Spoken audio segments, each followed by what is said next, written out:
I'll do a sensible one now, proper sensible. You buy some of those off for treat. Give them a go.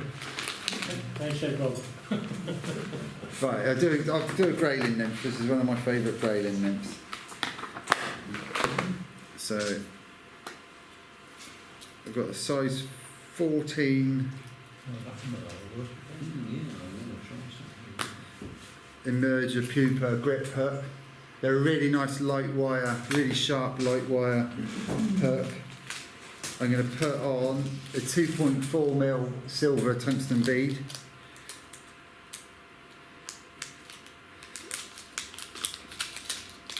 Me and Mr. Scouse have realised recently, we've been doing a bit of experimenting. Tungsten beads are magnetic, aren't they? If you drop them on the floor, you can pick them up with a magnet.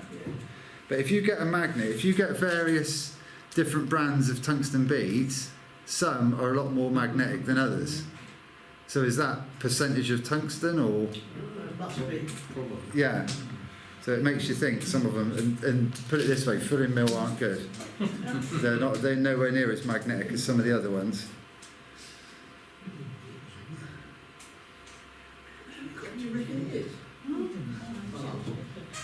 So we've got a size 14 grub hook with a 2.4mm silver bead on, so we just get a bit of thread behind the bead and then run down with the thread. Try not to snag the thread on the point of the hook. Now I've got a little tiny buggy tail, so you can't get much buggier than some English partridge. I've got a little English partridge feather, so I just get rid of all the fluffy stuff on the bottom. And same as before, line up the tips. I'll try and do a better job of it this time. And then unzip them off. So we've only got a tiny little tail, little tiny nymph tail. So I'll run the thread back up a little bit, offer it up for length. Make sure you tie it in on top of the hook shank.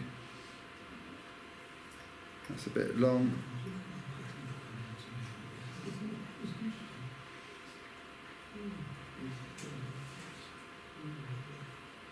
That'll do, nice little tail. I'm going to tie it in all the way, the full length of the body, because we really don't want any lumps and bumps in this abdomen. We're going to do a strip quill abdomen, so we don't want any rubbish on that. Cut off the waist.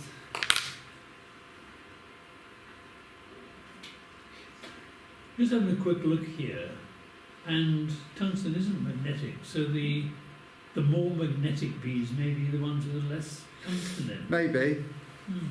It's Wolfram, isn't it? It's, yeah.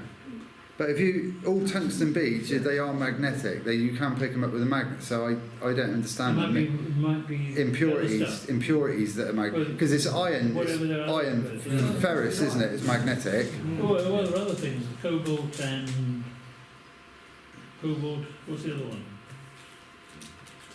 Nickel. So cobalt and nickel are magnetic. Ah, right. So if they're alloyed with either of those, that would There's definitely more. We'll have to do more thinking about that. So we've got. I quite often strip my own, but I won't do it tonight because it takes time. But we've got strip peacock quill. Are they Polish quills? Yeah, these are. They're really nice. Got Vineyard ones as well. But whenever I use a pre-stripped bought one, I'll always moisten it before I tie it in, because a lot of the time they're brittle, and especially if they've been stripped chemically. I don't know how they strip these, whether they're chemically or not, or by hand. But basically, a lot of the time you can get really amazing results with a rubber and a peacock eye. It's just selecting. That's why BFFI is great, where you can go there, you can look at all the peacock eyes and select the ones which have got the really nice quills in. So it's worth, you get really good results. But it's just the hassle of stripping them, and so I won't bother tonight. So that's had a bit of moisture, so that shouldn't break now. So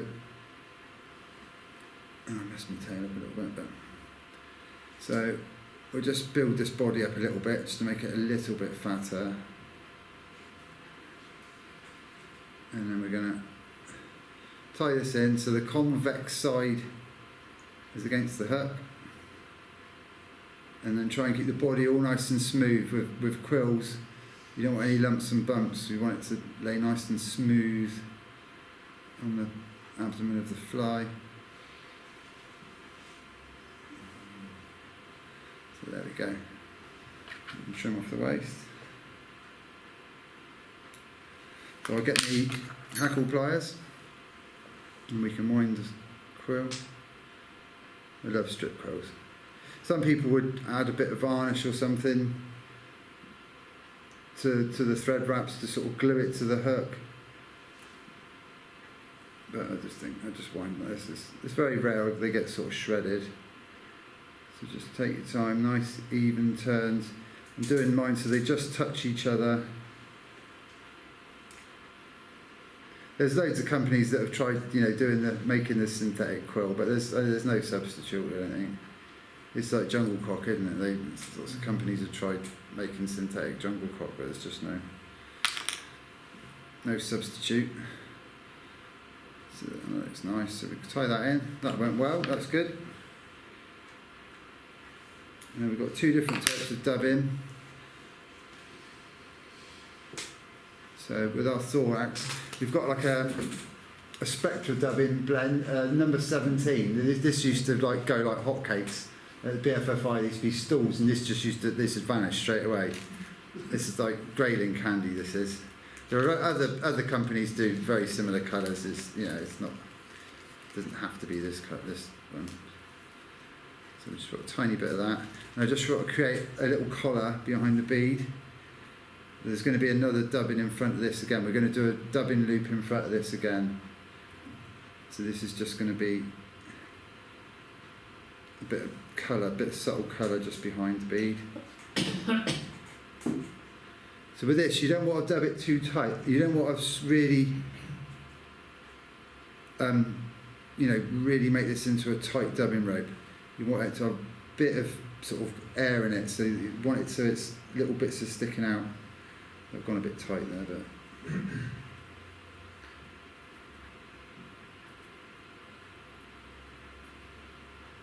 you go. Just do it loose.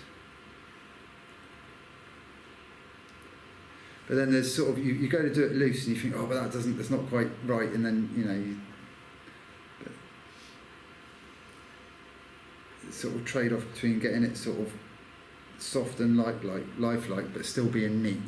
So there we go, that'll do. So we've got a nice purple collar behind that, and now we're going to go back to our dubbing loop. So this stuff's amazing. This is squirrel. It's a nice way out. The hole in the packet just accentuates the fly. See that?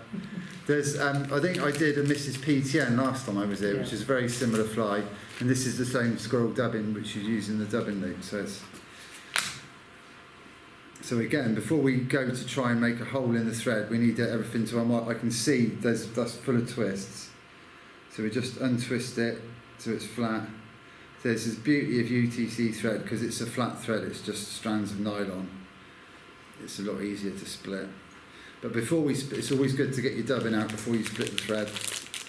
So you've got your finger in there and you're trying to do stuff and then you can't. So it's good to get the dubbing out ready beforehand. So we literally only want a tiny little amount of this squirrel. And again, like I always do, I'd always give it a little tease out. Just sort of align the fibres. There we go. So now we can have a go. So thread against your finger and then just rub your blunt needle against the thread, and then hopefully it will just punch straight through.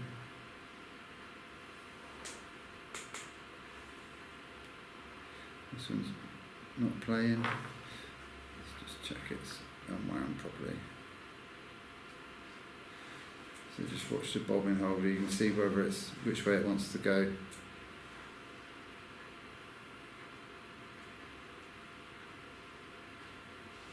That should be about it.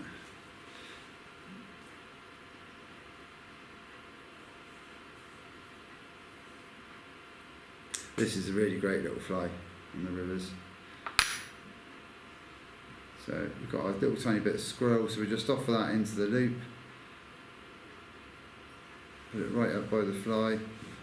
I'll hold the dubbing in position while I take my fingers out, because I've got in plasterer's hands, I just keep snaggy bits, so I'll just hold the dubbing in position while I'm getting my fingers out, and then we'll spin that up.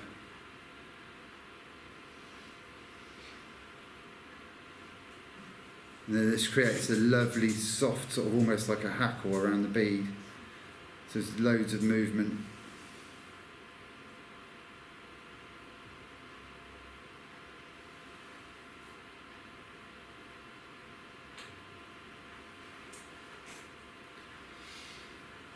So you can use your fingers just to tease the fibres back like you would a hackle.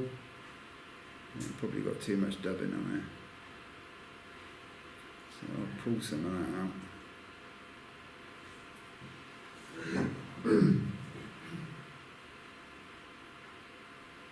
So there we go. So now I'm just trying to get the thread in really tight. I don't want to see any, on the finished fly, ideally don't want to be able to see any thread wraps. Just want it all tucked in there nice and neat. So let's try and get the thread right in tight behind the bead.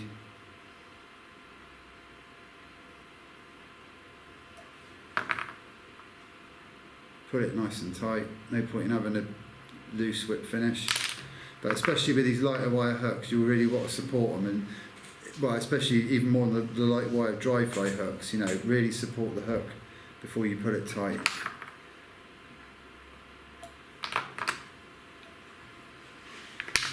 Just give it a little.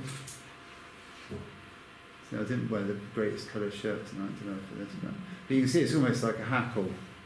It's really buggy.